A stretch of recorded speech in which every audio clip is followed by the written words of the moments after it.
Welcome to Spring LIB. Here the question is, how could you use ethylbenzene to prepare each compound? More than one step is required for making these compounds.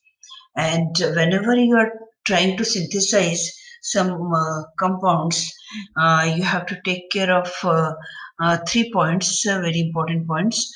First point is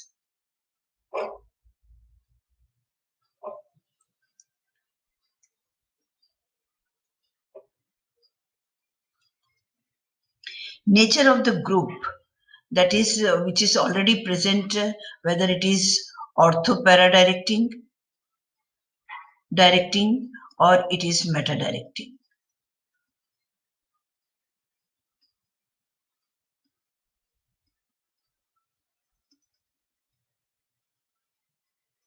So what is the nature of the group which is already present in the benzene ring?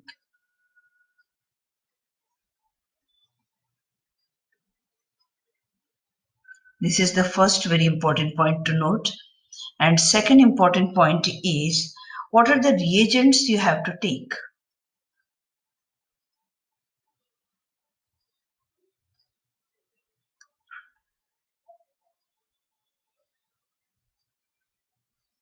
Reagents needed for a particular step. And third one is again very important. What is the condition? Even if the reagent is same and conditions are different, you may get different products. Like if it is in presence of light or heat or nature, what is the nature of the solvent? All these things will decide the formation of the product. So whether it is heat, light, or solvent.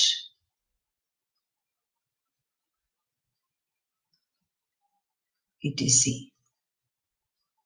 It can decide the formation of the product. So one by one, every product we are making from starting from ethylbenzene. So in the first case A, ethylbenzene is taken and it is subjected to bromination by simple bromination, that is Br2 in presence of FeBr3, and by that hydrogen of the benzene ring at ortho position is replaced by Br or substituted by Br, and it is because the ethyl group which is present in the benzene ring is orthopara-directing. So we can get this compound. Next is in presence of NBS, that is N-bromosuccinimide in presence of light.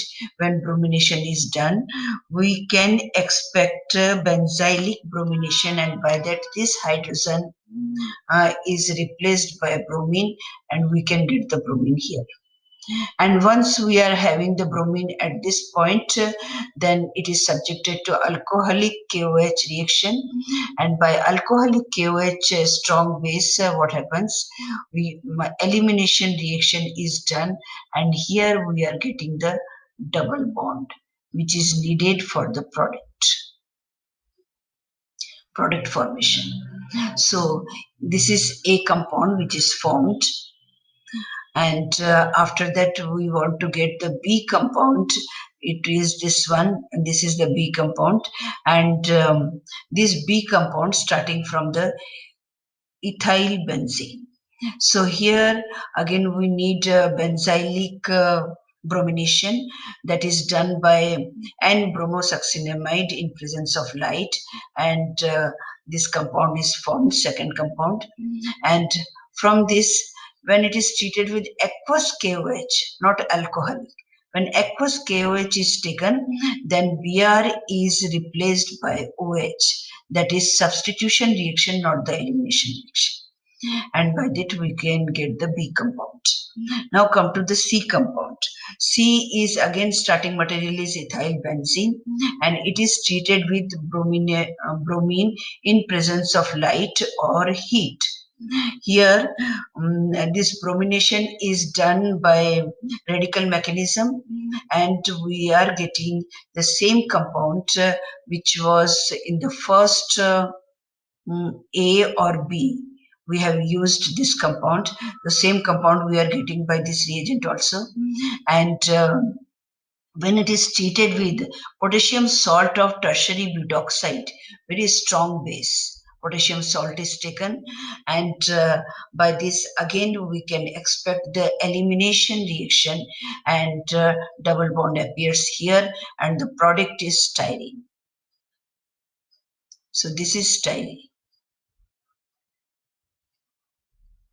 When the styrene is treated with perbenzoic acid, one more oxygen in the benzoic acid, perbenzoic acid in presence of CHCl3 at 0 degree centigrade, we can get this compound which is styrene oxide, and it is the C compound which is formed from the ethylbenzene.